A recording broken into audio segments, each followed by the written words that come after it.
सुनो, जब तुम बाइबल पढ़ोगे तो यीशु मसीह ने अपने चेलों को कभी भी किसी मटेरियल पर प्रार्थना करके देने की कोई शिक्षा नहीं है। बाइबल के अंदर चेक कर लो आप, किसी भी प्रकार की शिक्षा नहीं है। जस्ट यीशु मसीह ने एक जगह पर लिखा है, एक अंधे को देखा, जमीन पर थूका, उस थूक से मिट्टी को साना, उसकी आंखों पर लगाया और कहा इसे शिलोह कुंड में जाकर धो ले।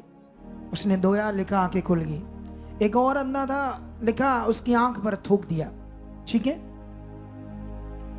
चलो मुझे बताओ यीशु परमेश्वर कौन है? जेंटलमैन या आम? वो तो महान है ना।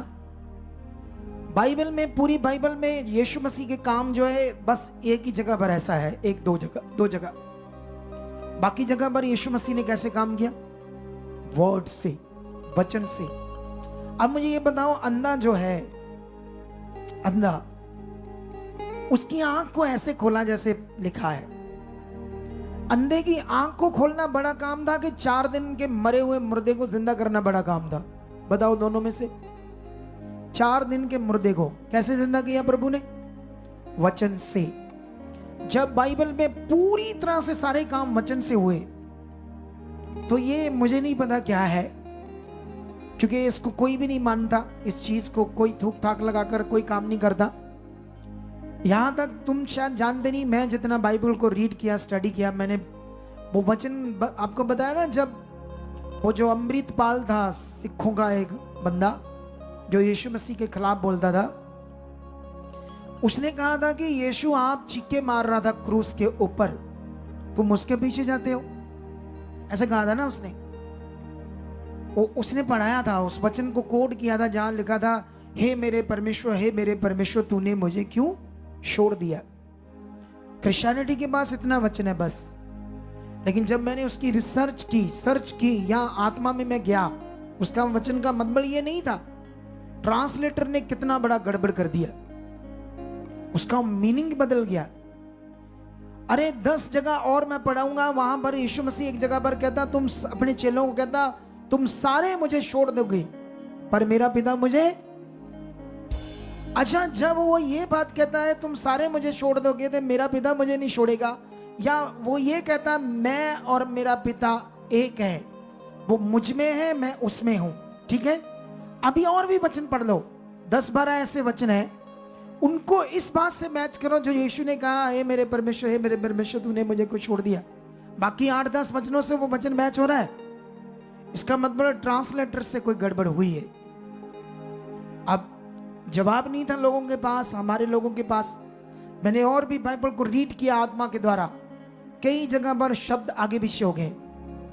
आई डोंट नो क्यों ऐसे किया, या हुआ या नहीं हुआ, या क्या हुआ, इससे हमें कोई मतलब नहीं। हमें मतलब ये था कि यीशु की जो टीचिंग है वो एक विश्वास की बात करता है। यीशु अपने चेलों को कहता, विश्वास से इस पहाड़ को भी कहो उखड़ तो समुद्र में जा पड़, तुम्हारे लिए हो जाएगा।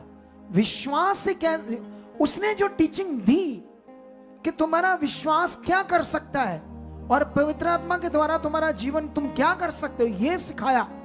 तो ये उपदेश को हमने मानना, जो उसने सिखाया ही नहीं उसको क्यों मानना और क्यों इतना लोगों के दिमाग में डालना है। ये देखो, ये मेरे पास एक कपड़ा पड़ा है, इसे खोलते, मेरा माइक पकड़ो, एक जना लड़की, मेरा माइक पकड़ो, इसको मैं खोलता हूं।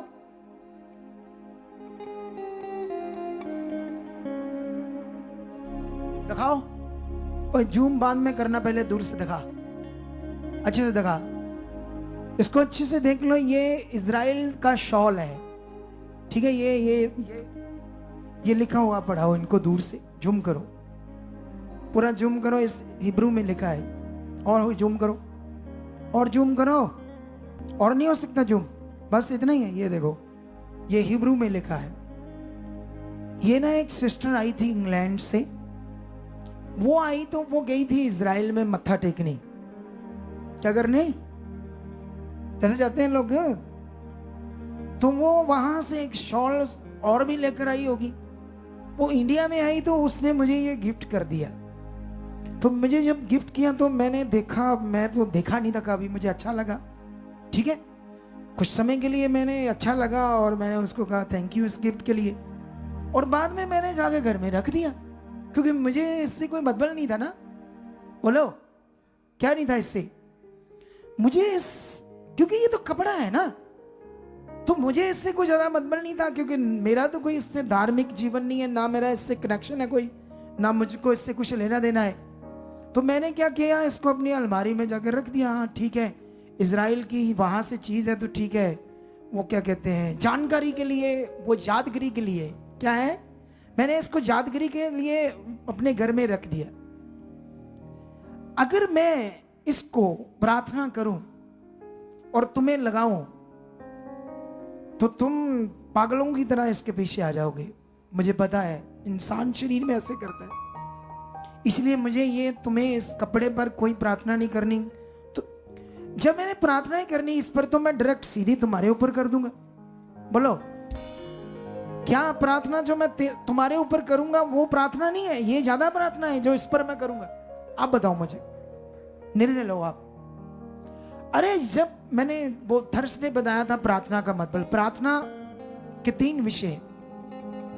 अगर मैं प्रार्थना कर रहा हूं तो इसमें 3 लोग आते हैं, एक मैं, एक आप, एक परमेश्वर। कौन?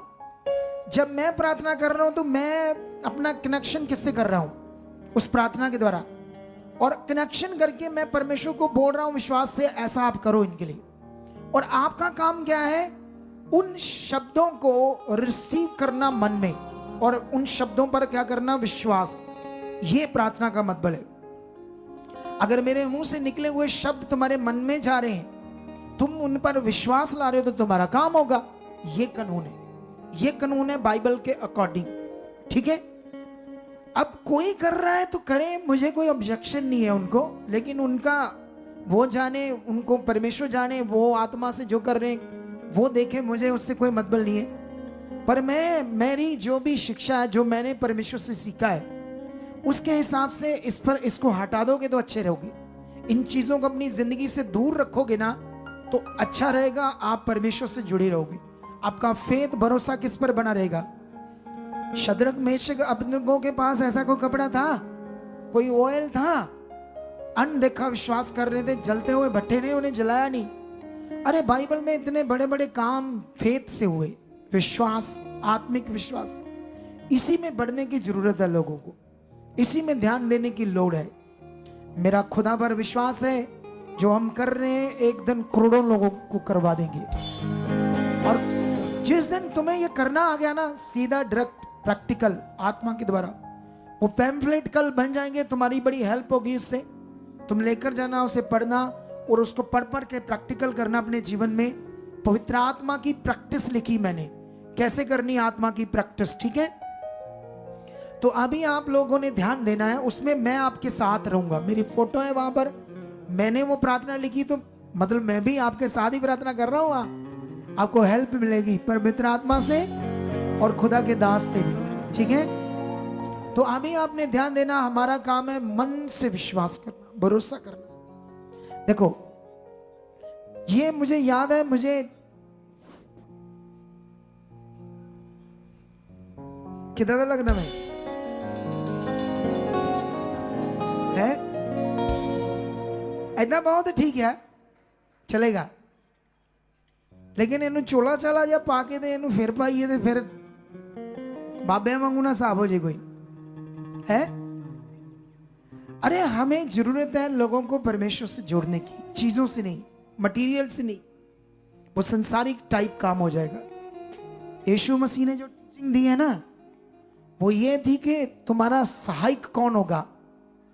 जिसके पास पवित्र आत्मा है। जब तुम पुराना नियम पढ़ोगे ना, जब नबियों के ऊपर आत्मा आता था ना, तो हिलाकर रख देते थे लोगों को। जब शमशून के ऊपर आत्मा आता था, कोई उसके सामने टिक नहीं सकता था।